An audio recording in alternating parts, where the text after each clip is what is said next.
Good morning. Today is Thursday, February 6, 2025.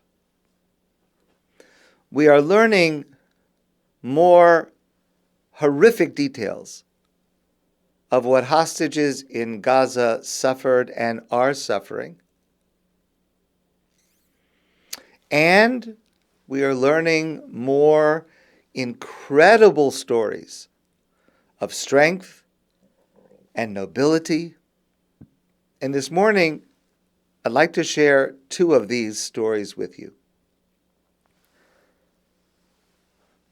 I want to talk first about Gadi Mozes. He's 80 years old.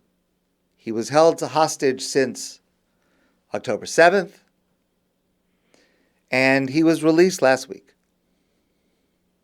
And there's a photo of him during the release. You may remember the release. That release was very, very chaotic, and there were people jostling, and it was crowded, and it appeared to be quite dangerous. And there's a photo that was widely shared on social media of Gadi in the middle of these Hamas terrorists surrounding him.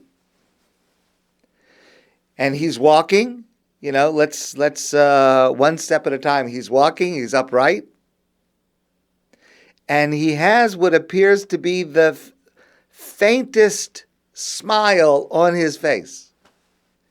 Now, the truth is, we heard later from him directly that he was absolutely terrified at that moment because he had no idea of what was going to happen and anything could have happened. He was terrified, but the look on his face in this photo is like a smile, almost a smirk.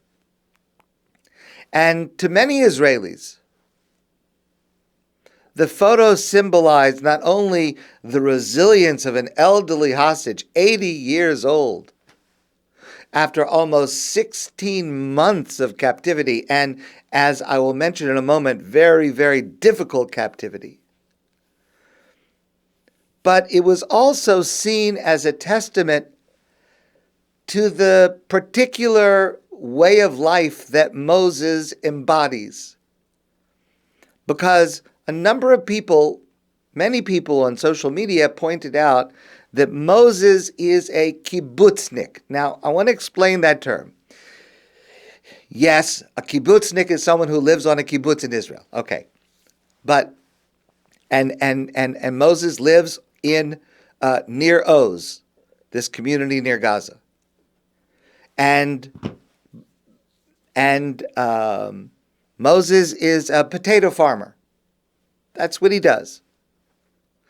But the word kibbutznik for Israelis, especially when you're talking about an older person, because as many know, the kibbutz movement has declined over the years, but in the early days of the country, going back 40, 50, 60, 70 years, the kibbutz symbolized the Israeli pioneering spirit, the hard work ethic, and the communitarian idea of making sure that everybody's together and we're taking care of everybody.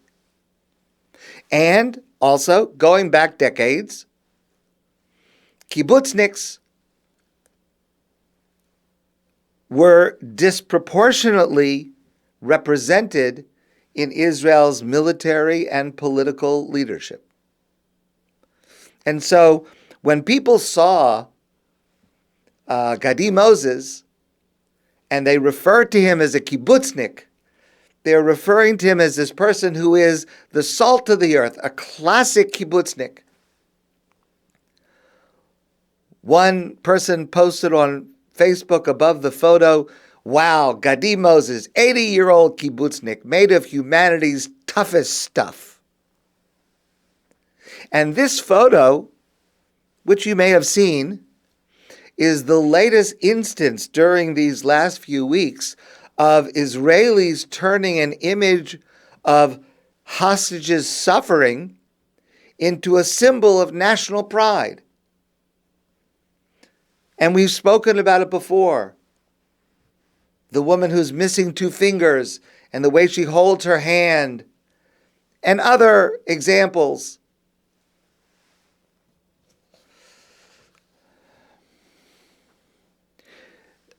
When Moses was released and he finally was reunited with his children, so the Israeli government released some video, and they released video which showed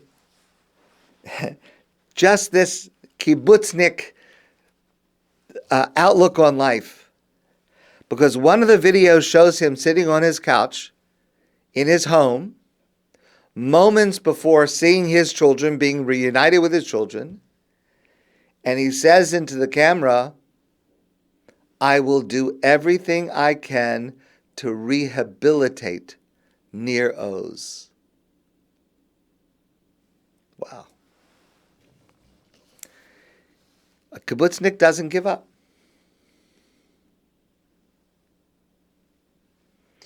News has come out that Gadi Moses spent his long months of captivity focused on the day that he would return.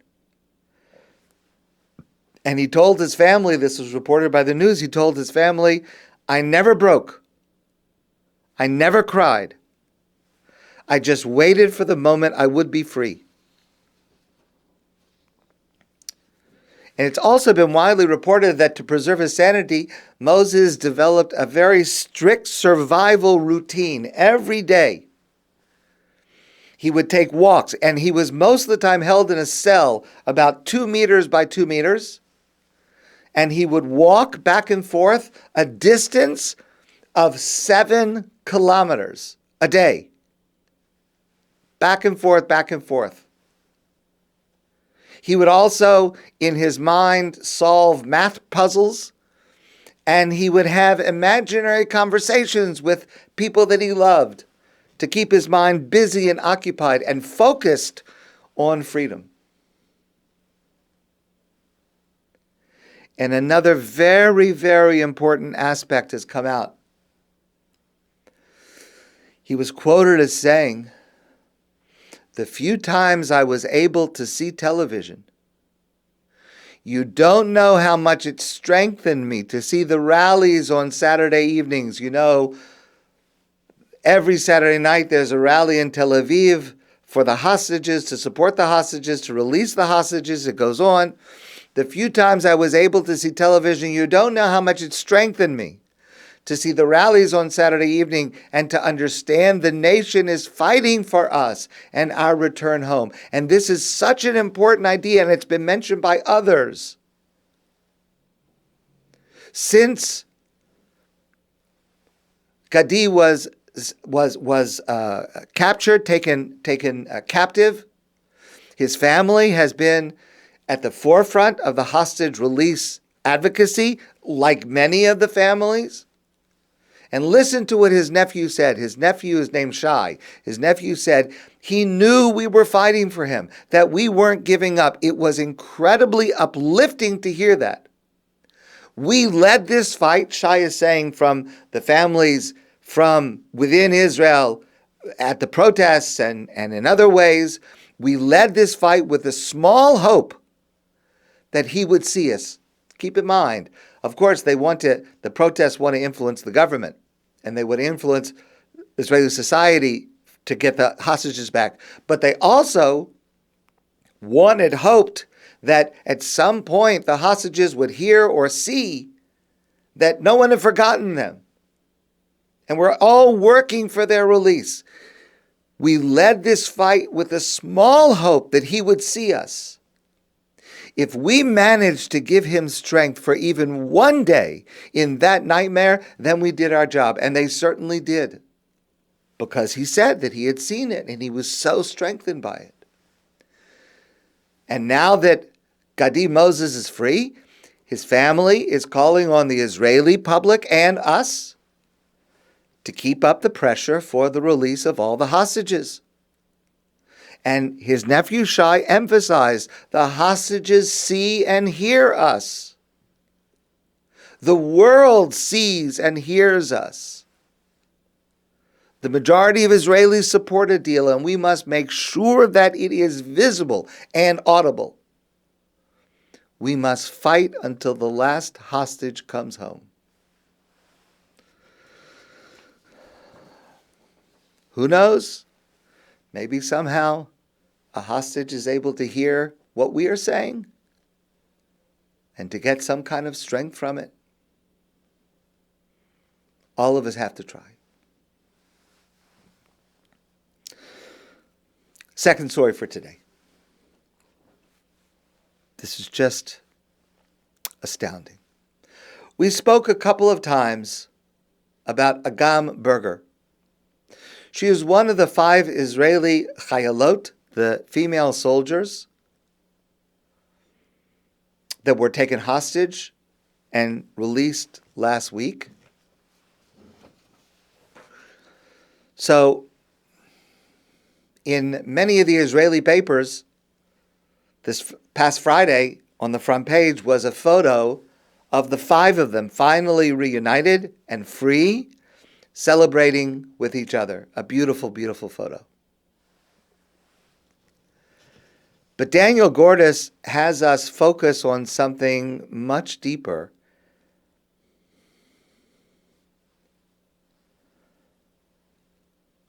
You see these 5 young women, and of course we see that these are 5 young women who were held hostage for 480 or more days in the utter horror.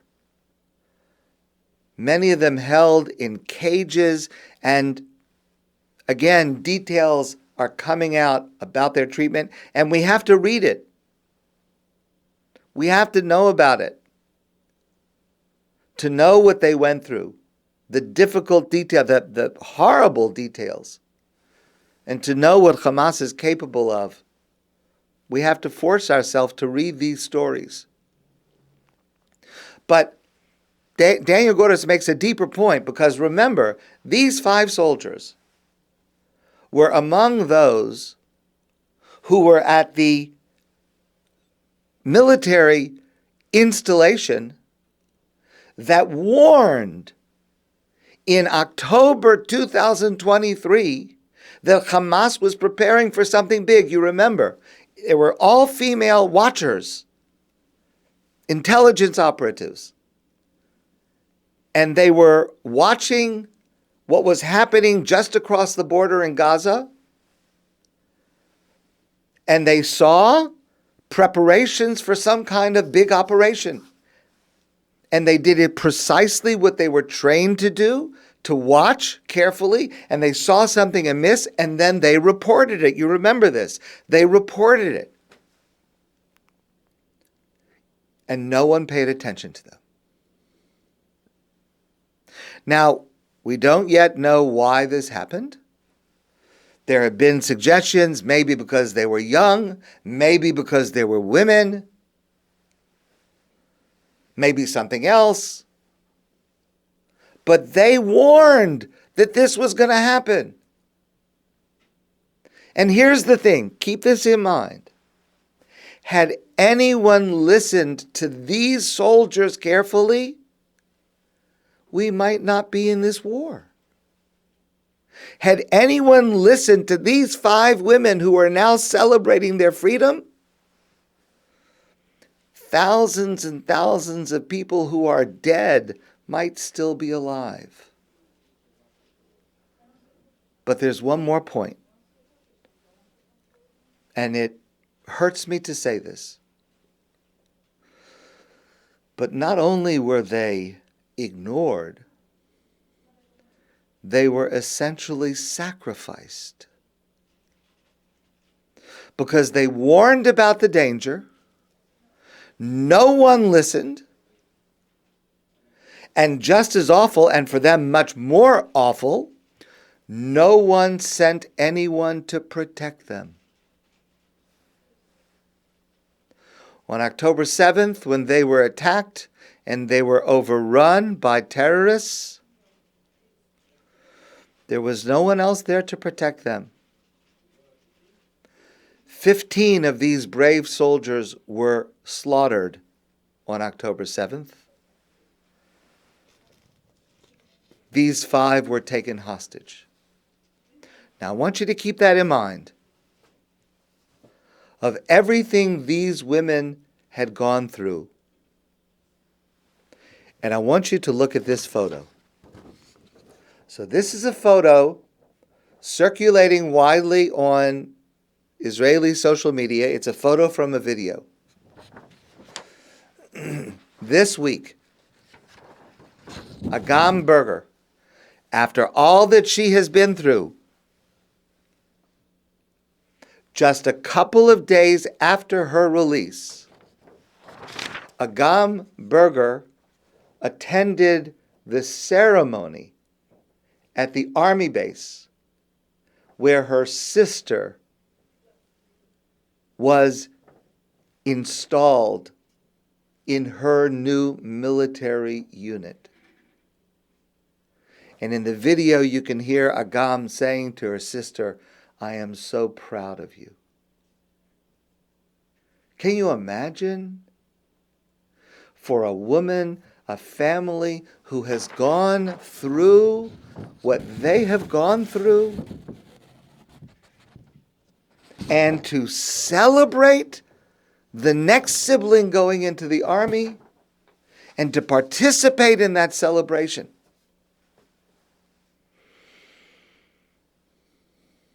These women are a reminder of what this country, Israel, is still made of. And I ask you to look at this photo, because this is our future.